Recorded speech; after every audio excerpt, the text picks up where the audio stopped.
It is the most versatile aircraft in the Navy and Marine Corps arsenal.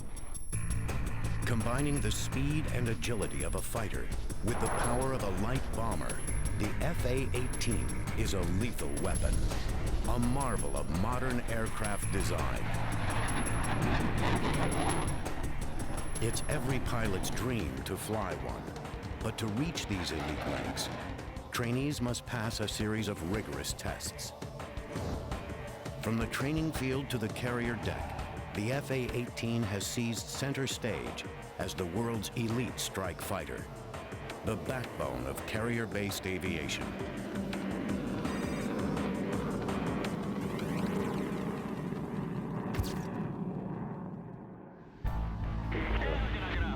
Expert 3-1, Josh, approach Charlie, altimeter 30. Call 3-1, go. Every day in the skies over hostile territory, squadrons of FA-18s are on the prowl. This is the front line where the FA-18 excels. Striking targets in support of troops on the ground and tracking the horizon for enemy fighters, these jets project power from thousands of feet in the air. And their reach extends to almost anywhere on the planet, because their home base is no ordinary airstrip. For the FA-18, home base is a floating runway churning the waters miles offshore. This is one of the United States' 12 aircraft carriers, a fully functional airport at sea. Even after striking targets and risking the threat of enemy fire, these FA-18 pilots can't rest until they bring their aircraft safely to a stop on board.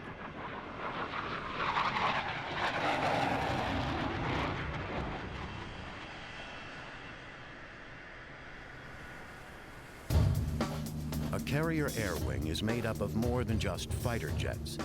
Each of the 80-plus planes on board carries out a specific task. S-3 Vikings for refueling and sub-hunting. E-2C Hawkeyes for reconnaissance. EA-6B Prowlers for jamming enemy electronics.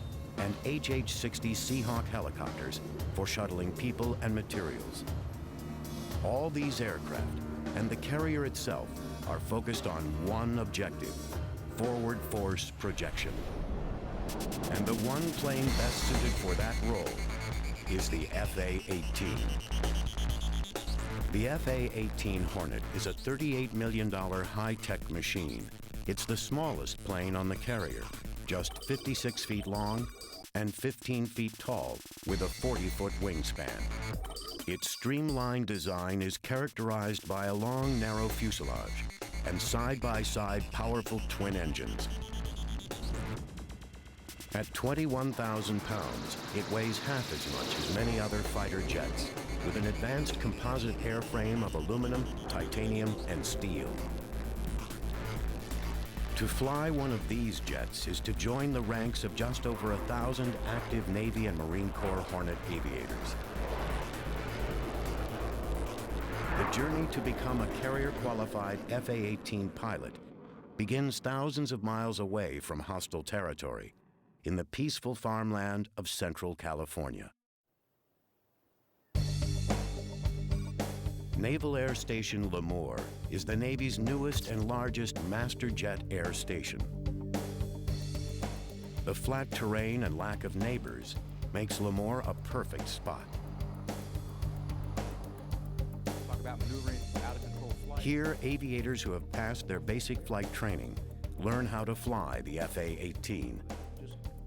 It's a mentally and physically challenging program.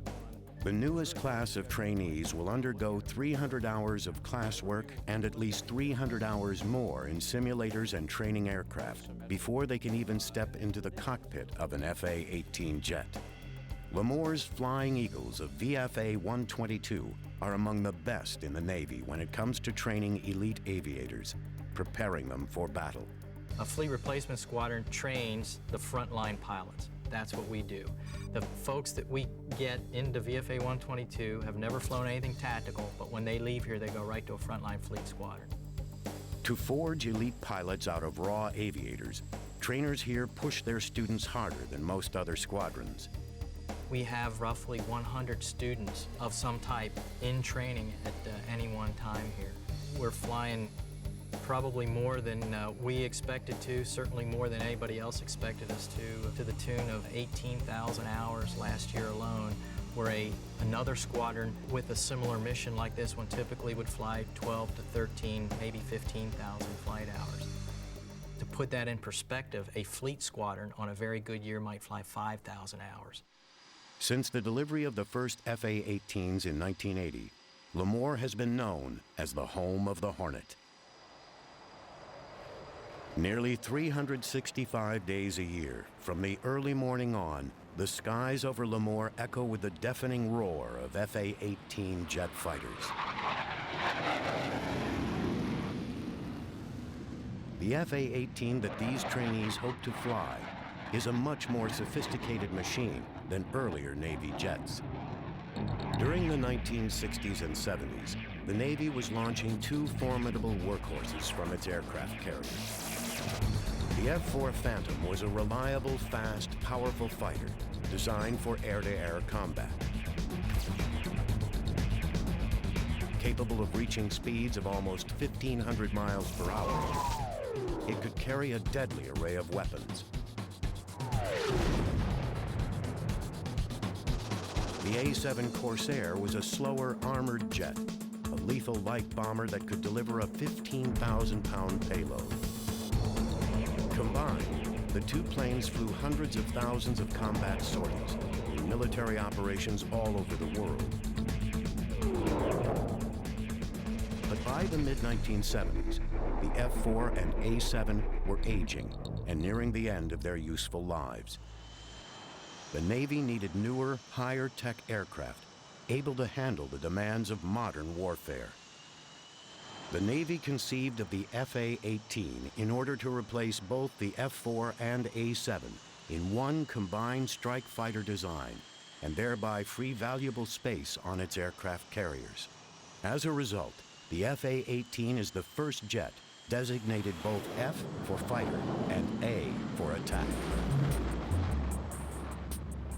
The deployment of a multi-role strike fighter had been a long-time goal for the Navy, and the FA-18 has fulfilled that goal and more. While past planes like the F-4 could be configured as either a bomber or a fighter for a single mission, the FA-18 can fill both roles simultaneously. The beauty of the F-18 is that you can carry a number of weapons across the wing, 6, 7, 8 weapons that can all be independently targeted on separate aim points in a target area. In the past, you may have needed, a whole strike from a carrier to be able to do that. Now you just do it with one airplane. The FA-18's multi-role capability has made it the mainstay of the carrier air wing. And like all Navy planes, it still has to meet the tough requirements of fleet aviation. On the deck of an aircraft carrier, FA-18s undergo constant structural stress caused by the violence of landing. But they're built to take it. I think what you'll notice, versus an Air Force aircraft, is just look at how beefy the landing gear are on any Navy airplane. And that's just to withstand the shock of coming down at about a descent rate of 750 foot per minute rate of descent, flying that 3-degree or 3.5-degree glide slope. The landing gear is built to withstand that shock. With 15 years of FA-18 experience, Dan Dino Martin knows full well the challenges of fleet aviation. He's successfully touched down on carriers over 400 times. Landing an FA-18 is the equivalent to bringing a loaded semi-trailer from 150 miles per hour to a full stop in less than 3 seconds. The FA-18 is also built to sustain a punishing takeoff. Another thing you'll notice about the aircraft, the nose gear is going to be real beefy, but what's this ugly looking thing right here hanging off the front of the nose gear? That's our launch bar, and that is going to be hydraulically extended and retracted. It goes down into that shuttle, it goes down a cat track, and that shuttle grabs onto the tip of that launch bar, and that's what propels you down the catapult stroke.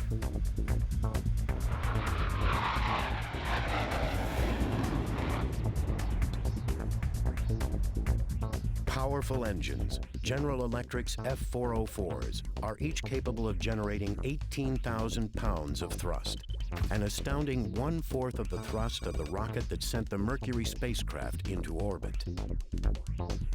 The FA-18's twin engines have built-in redundancy, so that if one engine goes down, the other can power the plane.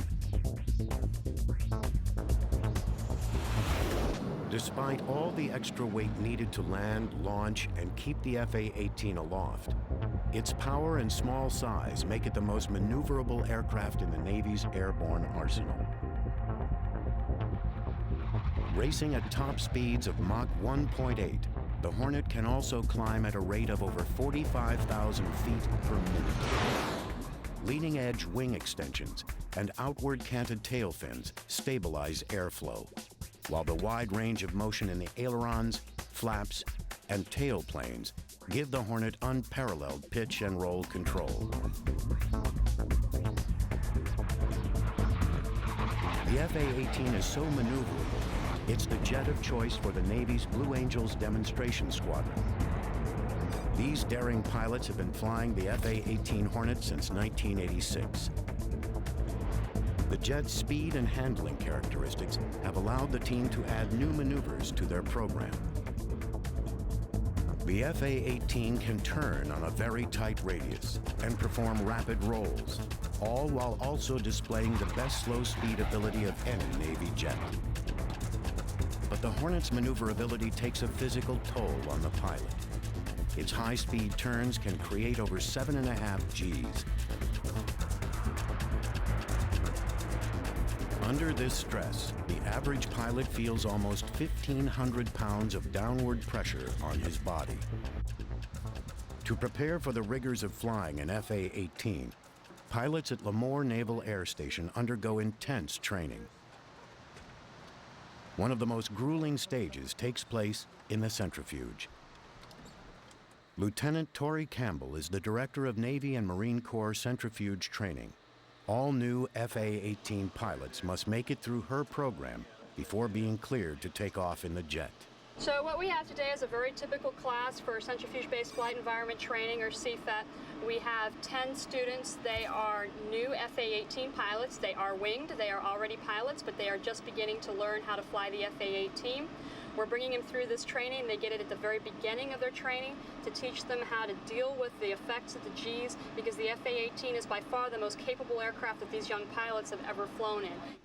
The goal is to teach the trainee how to handle the high Gs while pursuing an enemy or bandit. The centrifuge contains an exact replica of the pilot's controls. During this training, the pilot is actually controlling the device from inside of it. It's a 90-second profile. It's extremely challenging, as a pilot has to go ahead, track the bandit, and at the same time perfect this technique to enable him to go as high as 7.5 Gs. Failing to master the anti-G maneuvers can be disastrous. If at the point that the pilot begins to experience gray out and he does not correct the situation by improving his anti-G straining maneuver, this can progress to G-lock, which is gravity-induced loss of consciousness. During a G-lock event, the pilot is completely unconscious. Typically it's about 12 seconds, but it can be as long as 45 seconds. Probably even more dangerous than the G-lock is the A-lock, or the almost loss of consciousness.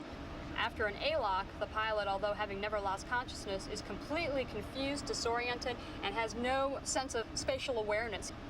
The lights are on, but nobody's home, and this is extraordinarily dangerous. The high Gs pulled by the FA-18 make time spent in the gondola critical. This is an extremely important part of their training. A lot of the training, the survival training the pilots get, is only if something goes horribly, horribly wrong. But for an FA-18 pilot, the skills and techniques that they're going to learn here today are things that they will use every single time they fly their aircraft. Go ahead and step up here, sir. To counter high Gs, pilots flex their core muscles and exhale sharply in what's called a hic maneuver for the sound the pilot makes. Comfortable, sir? They also wear specially engineered G-suits. What the G-suit does is when you're pulling G's, basically it's pushing all the blood to the lower parts of your bodies, the lower extremities such as your thighs, your calves, and your abdomen, and it brings the oxygenated blood away from your brain. So what this does is create pressure around the biggest muscles, and also incorporated with the Hick maneuver, the squeezing of your lower extremities, your biggest muscles being the thighs and abdomen. It pushes all that blood back up and keeps you from passing out. I'm just gonna have you sit here, sir. I'm gonna take a look at your AGSM. Okay. So I know what's gonna happen inside the gondola. This FA-18 pilot in training is about to undergo the centrifuge's ACM profile. It's by far the most grueling. He practices his anti-G straining maneuver one last time. Any questions? No. Looks good. Okay, and I'll get somebody to put you in. Great.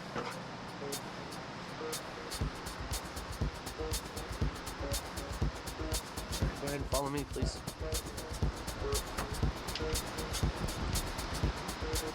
Personnel in a control room monitor his breathing and blood pressure levels and watch for G-lock and A-lock symptoms. Comm check, please. Loud and clear, how me? Read you the same, loud and clear. Restraint system? All 4 locked. But even with all the safety checks, once the door closes, he's on his own. G-suit? Plugged in, comfort zipper zip, no air first drive. All right, pilot is clean. Gondola is clean.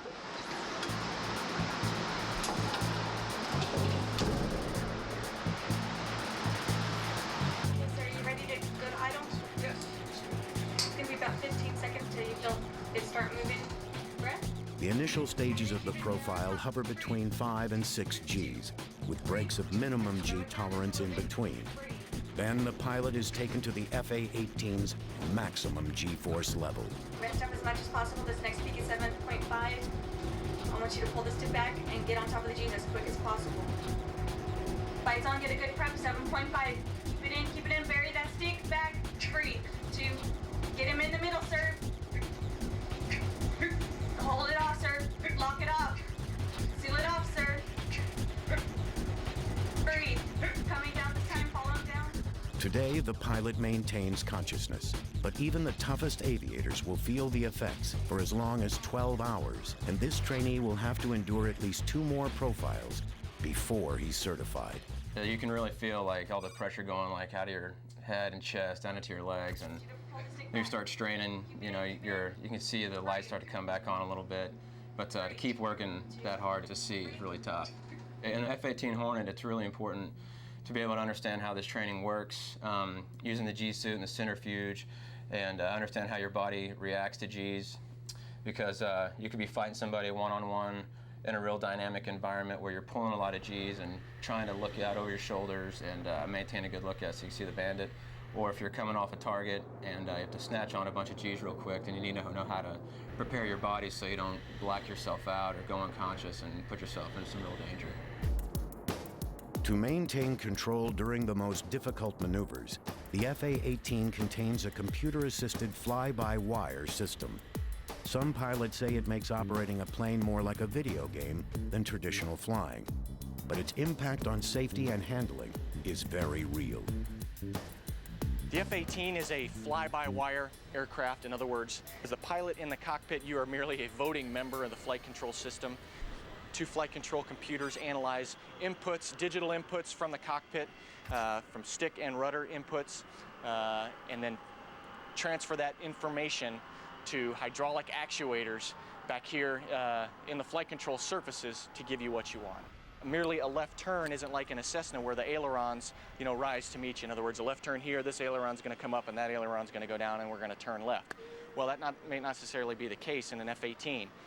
The flight control computers are going to say, okay, he's going this fast and he wants to go left, so I'm going to move these surfaces this way to give him what he wants. The FA-18's fly-by-wire control takes the pilot's stick and rudder movements and interprets them. Separate computing systems evaluate the input and instantaneously decide what surfaces to move. If more than 2 of the computers fail, the pilot can manually take back some critical controls. If the pilot does lapse into G-lock during a maneuver, the FA-18's flight system takes over, automatically leveling out the jet's path through the air.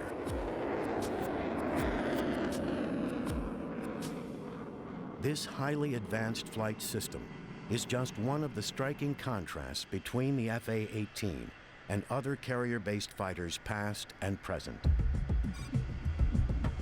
Perhaps the most legendary is the F-14 Tomcat. In speed, range, and sheer muscle, the F-14 is unmatched in naval aviation history. This fast, powerful jet was known as the king of the carrier deck for over 30 years. The last of the Tomcats came off the assembly line over a decade ago to be replaced by the more advanced FA-18. Compared to the Tomcat, the smaller, leaner Hornet almost looks fragile. But the FA-18 is anything but dainty. Since its first deployment, this powerful jet has flown thousands of successful combat missions. One of the FA-18's greatest strengths is its reliability. The FA-18 contains 50% fewer parts than the F-14. And fewer parts means the plane is easier to maintain. One floor down from the flight deck is the hangar deck. This is where planes go when they are in need of work. Off the hangar deck, crews specialize in getting grounded planes back into action. Right now we're back here in the jet shop where I've got about 40 people that do work on the various engines that we have the capability to repair. This engine behind me here is an F404. It's the engine that's out of the FA-18 Hornet. We've done some maintenance to this. It's in a modular format where we can remove any of the modules on the engine, replace them, run the engine across the test cell, and then it's ready to be issued back out to the squadrons again. So these gents are making that ready to go. The FA-18 has proven even more dependable than the Navy hoped, especially when compared to the F-14 Tomcat. The Tomcats, as you well know, are aging, and they're aging rather fastly, so they require more maintenance man-hours per flight hour than, say, the Hornet. The Hornet, on the other hand, is still relatively young, comparatively speaking, and there aren't as many maintenance man-hours required. Tomcat maintenance squads must work almost 4 times as many hours to maintain their aging aircraft. When not undergoing repairs or routine maintenance checks, carrier-based FA-18s are either in the air or parked, wing to wing, on the flight deck. With as many as 80 planes aboard, and several at a time taking off or landing, the flight deck can become dangerously busy.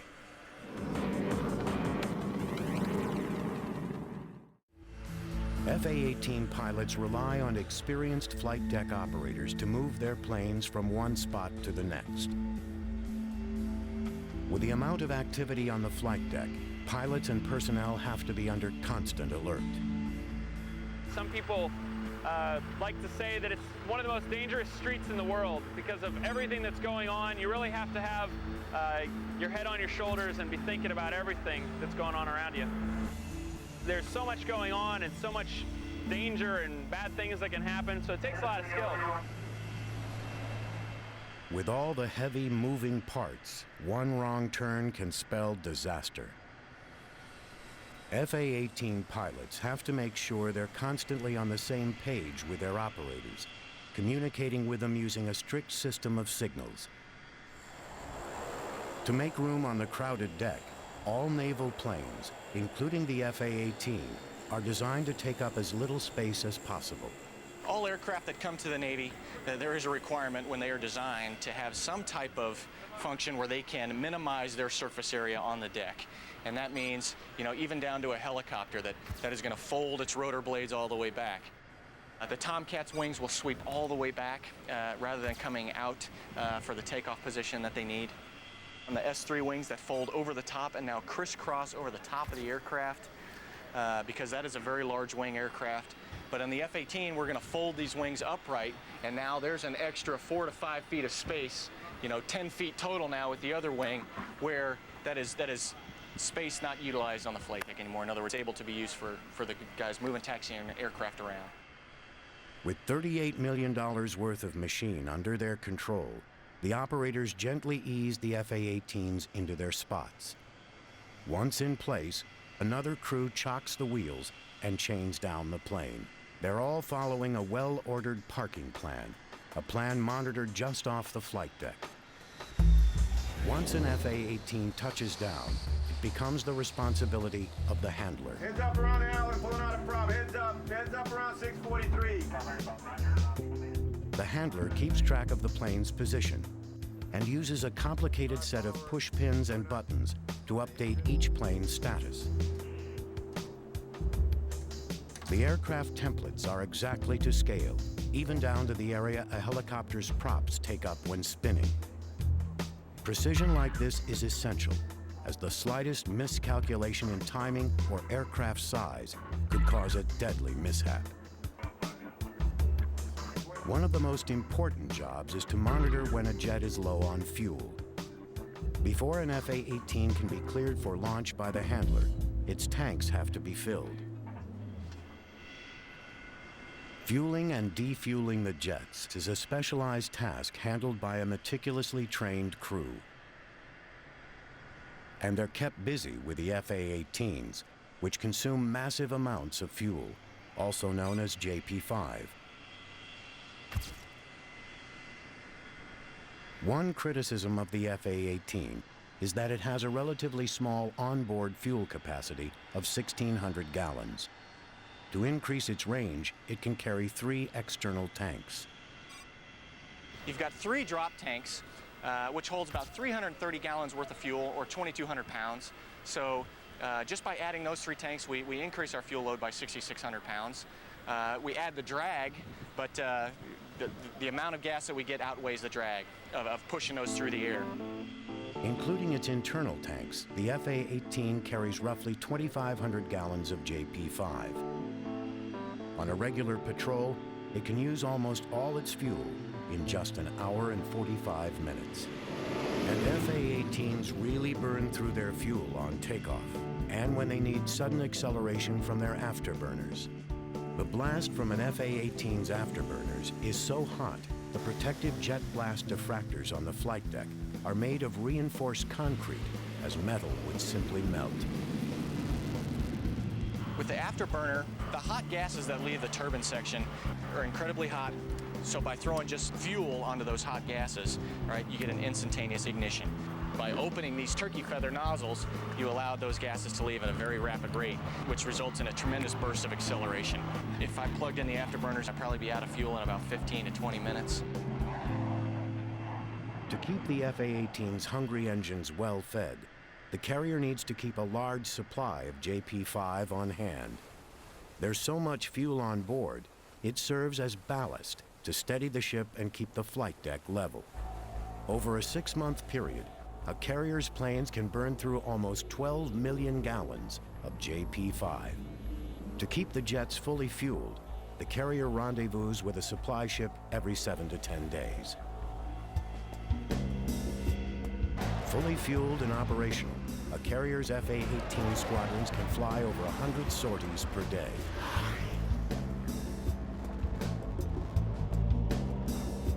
On mission, or as pilots say, in country, the first order of business for FA-18s is to defend against air-to-air targets. This is what's known as dogfighting, and it's an arena in which the FA-18 has proven highly successful. Close combat is a modern duel to the death, and dogfight training is among the most intense phases of learning how to fly the FA-18. What I'm going to try to do is to stay on your tail as best I can today. At NAS Lemoore, trainees have to take on their instructors to earn their FA-18 certification. What I'd like to see happen today is that we will get ourselves to the appropriate... Lieutenant Commander Mike Bossard is in charge of the fighter weapons phase of FA-18 training. Today, he is training a former Tomcat pilot how to effectively maneuver the FA-18 in every dogfight scenario. And once I get to the appropriate range, I'm going to call either a missile shot, or I'm going to call fights on. So if you ever lose sight of me today, just look right at your 6 o'clock position, and I'll probably be right there. Or you hope so. What do you say we go out there and have some fun? Sounds good.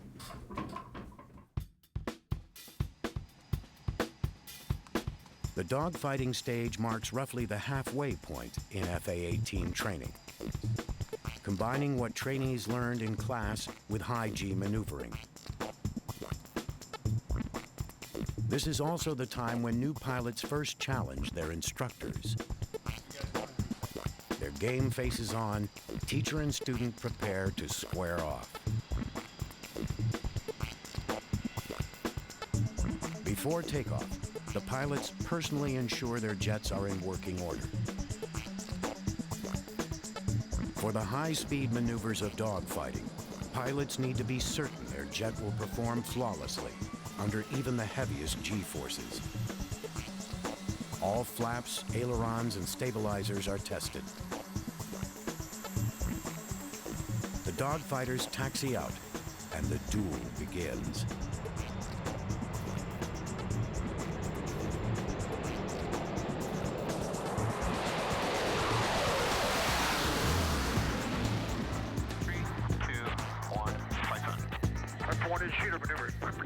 When they're on the offensive, pilots need to stay on the tail of their adversary and lock on target. Trigger down, snap.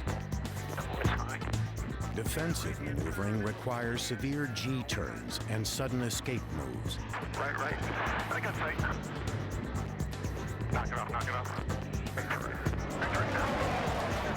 In the last exercise, the trainee proves his mettle, turning the tables and getting on his instructor's tail. That was sneaky. See ya.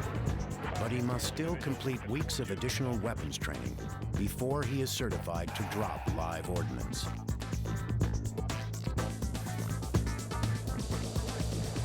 Among the FA-18's most lethal air-to-air weapons is the Raytheon AMRAAM, or Advanced Medium-Range Air-to-Air Missile. The AMRAAM is capable of being launched at well beyond visual ranges in any weather, day or night.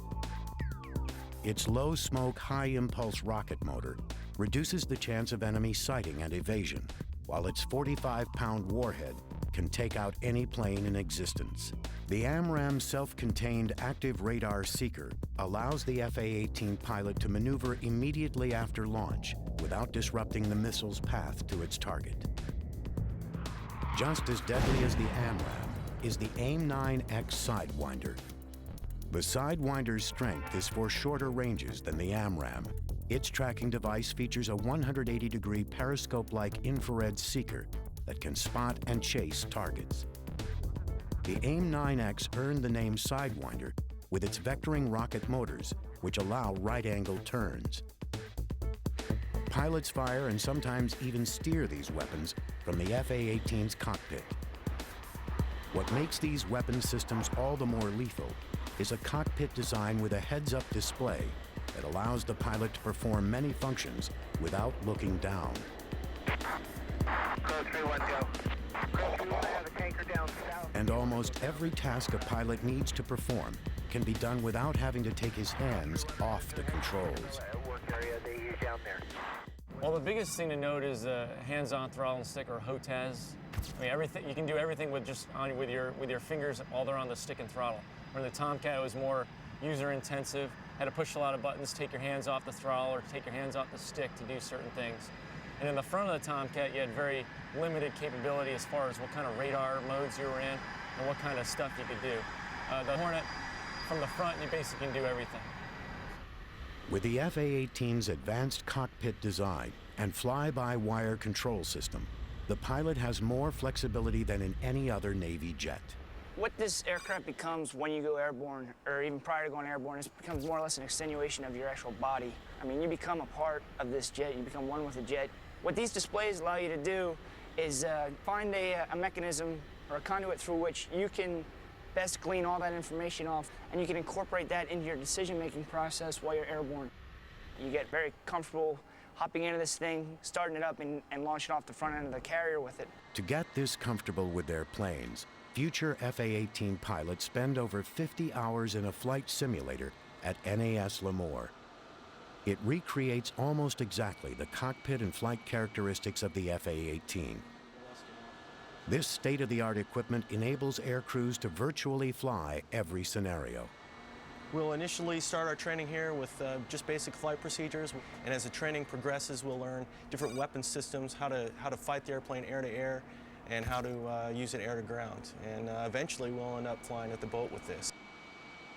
The final test that future Hornet pilots face in the simulator prepares them for one of the most difficult tasks in naval aviation: landing on the deck of an aircraft carrier. The minute you take off until you get on the carrier, that's all you're thinking about is that landing. You can't replicate that. The simulator does the best you can, but there isn't the feeling of fear, the feeling of death, or the excitement, or the adrenaline. It doesn't come through your system in the simulator. But what this will do is give you muscle memory. When the adrenaline does start pumping through your body and the excitement, you start thinking about what you did in the simulator. After simulated carrier landings, pilots get even closer to the real thing. This is Lemoore's landing signal area, complete with arresting cables, distance markers, and even the identical landing lights pilots use as a guide to touch down on the carrier successfully. Here at NAS Lemoore on runway 32 left at the just outside the LSO shack. Behind me you can see the optical landing system, the Fresnel lens, which provides the pilot a optical reference for how high or low he is below glide slope, and that's real important because the plane has to land at the proper spot on the carrier. The LSO, landing signal officer, he stands at the back of the boat, and he's in verbal communication with the pilots via the radio. But he also uses this, the pickle. This controls the lens. Pushing this button illuminates the red wave-off lights. So that would indicate that the landing area is fouled, like there's another aircraft in there, or personnel. And also the cut lights here, you can give them by using the cut lights, it's another non-verbal way that the LSO can communicate to the pilot that he wants them to give a little bit of power to come up on glide slope a little bit.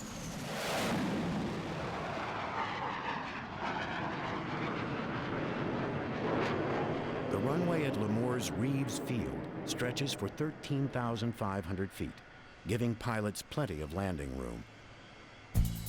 On a Nimitz-class carrier, the landing strip is just 500 feet long.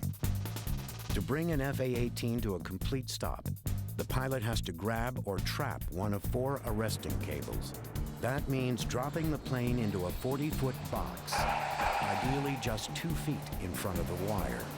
Without some sort of arresting device, the jet would skid right off.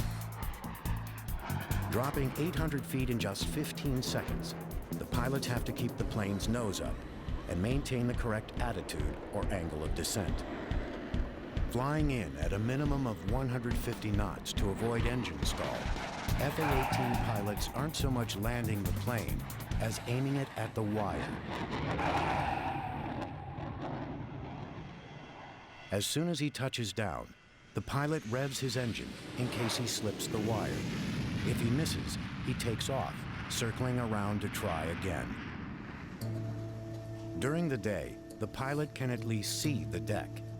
At night, the carrier turns off all but a few lights to avoid becoming an easy target for enemies. Liquid vapor torches cast just small pools of light. The rest of the flight deck remains as dark as possible. From 3 miles away, the carrier looks like a pinprick of light. There's no way to tell which direction it's moving, and the fatigued pilot's eyes can easily play tricks on him. Pilots returning at night have often been aloft on missions as long as 6 hours. The extra fatigue leads to a greater chance of missing the wire.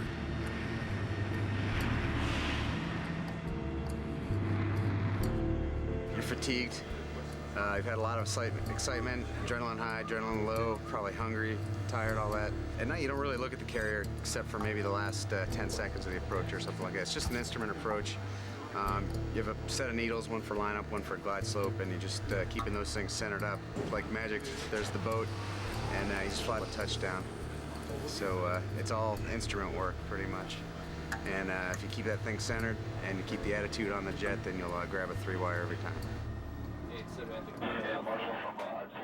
Day and night, FA-18s and other planes are watched closely in the Air Traffic Control Center, a miniature version of what exists at any major airport.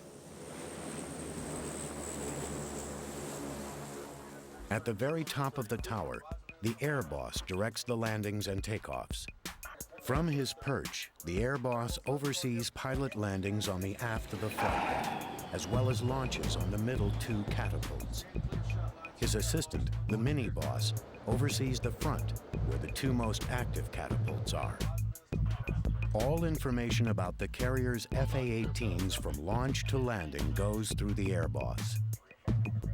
It's his job to deal with information, occasionally jotting notes on the wall and windows to keep it straight. He then relays the critical information to wherever it needs to go. The air and mini-boss are both aviators. This way they know every procedure intimately and immediately understand a pilot's status. Even the captain of the carrier is an aviator, highlighting the role of the aircraft carrier as a floating airbase. The FA-18's central role on the carrier is clear from the top of the tower to deep into its belly. This is one of the ship's 40-plus weapons magazines, where crews prepare the FA-18's various weapons loads. What we're doing today is configuring 2 Mark 83 low-drag bombs, utilizing a parachute-type fin assembly. What they're going to be doing now is they're going to hoist the bombs up on the bomb table. This 1,000-pound ordnance is a dumb bomb, just one weapon in the FA-18's arsenal. The FA-18 can be configured to carry over 24 different bombs and missiles. Once the FA-18's bombs are assembled, they ride a series of elevators to the flight deck.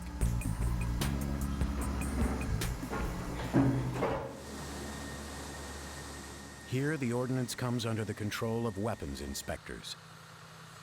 They wheel the bombs over by hand before attaching them to the FA-18's pylons. For all the high-tech gadgetry surrounding the FA-18, some tasks still come down to raw muscle power.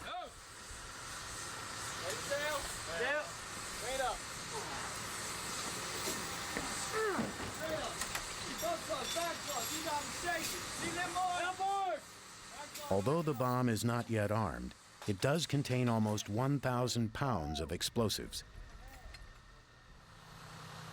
In past carrier disasters, fires have ignited the aviation fuel, which then set off the bombs.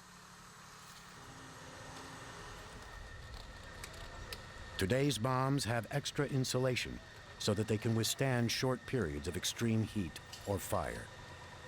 The last step is to add the fuse. The final arming of the bomb takes place only after the plane takes off.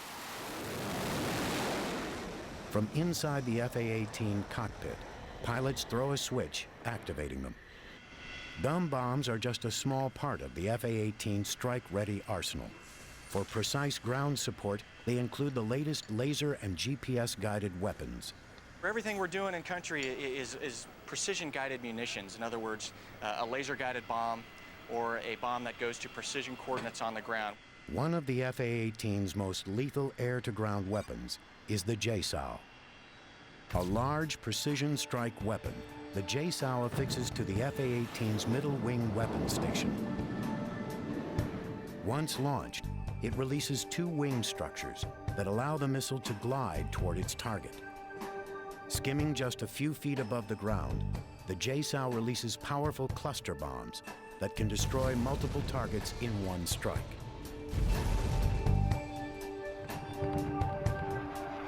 Equally lethal, but with different capabilities, is the HARM, or High-Speed Anti-Radiation Missile. Accurately hitting targets from well beyond visual ranges, HARM destroys enemy radar before the FA-18 can even be detected. The FA-18 can also be equipped with Maverick, SLAM, and Shrike missiles. as well as a host of guided and unguided bombs.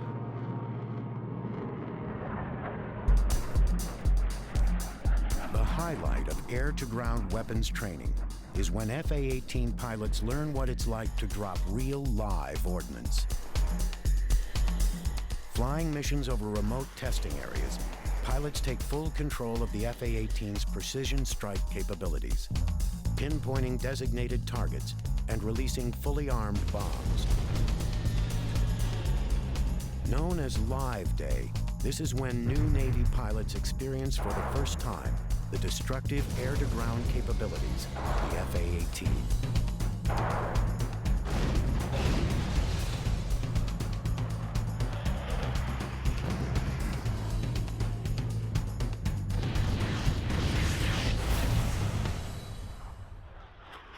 What makes the FA-18's weapons so lethal is the latest in targeting technology. Carrier-based Hornet squadrons increasingly employ deadly accurate infrared systems. This is a forward-looking infrared pod that the Navy F-18 carries, and what we do with that thing is now we are able to look via that sensor onto the ground to a specific target point, find a building, maybe even an urban environment. Now I can turn on some laser energy withheld in that pod, laser designate that target, and now my laser-guided bomb goes to that laser energy, and now I get a probability of impact within about 13 feet.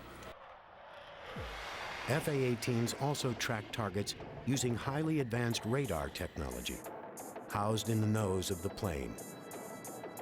These unique systems allow the pilot to switch between air-to-air and air-to-ground modes with the push of a button. Integrated into an electronic network, the FA-18 takes on a central role in frontline operations. Through satellite data link, the radar, map, and weapons displays of the FA-18 cockpit can be seen by fellow aircrew, as well as commanding officers in the carrier strike group. The frontline FA-18 becomes the eyes and ears of an integrated battlefield.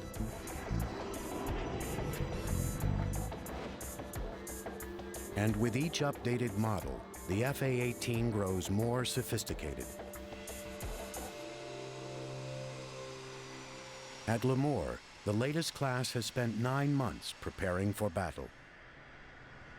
As they set out for the fleet, the most recent graduates take control of the next generation of FA-18, the Super Hornet.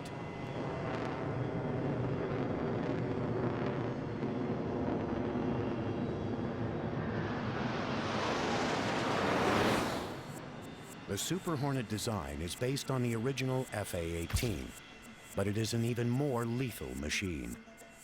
The Super Hornet is almost 3 feet longer and has a 25% larger wing surface than the A through D models. Its structural differences include diamond-shaped intakes and a dog-tooth wing design. The bigger, stronger Super Hornet holds 35% more internal fuel capacity and contains extra space for future technologies. On its longer wings, the Super Hornet can support 2 additional weapon stations or fuel tanks. Well, of course, the F-18 has smart technology built into almost all of the weapon systems. Almost all of the hardpoint pylons and launchers are smart technology, so they're capable of carrying the most sophisticated weapons. The airplane actually covers a lot of the functions, allowing the pilot to really concentrate on the mission at hand. It's a great aircraft. The lethality is awesome. Bigger, more capable, and with room to grow, the Super Hornet promises to take on an even greater role than the earlier model FA-18s. Really what we get out of the Super Hornet is the capability to draw from more advanced technologies, and then also the stuff that was designed for the Super Hornet backfitted. And again, it's that complementary thing where the A through C and the E and F Super Hornet just complement each other and make our carrier decks a lot more lethal than they had been in the past. The Super Hornet is being modified to fill almost every role on the carrier, from electronic jamming to refueling.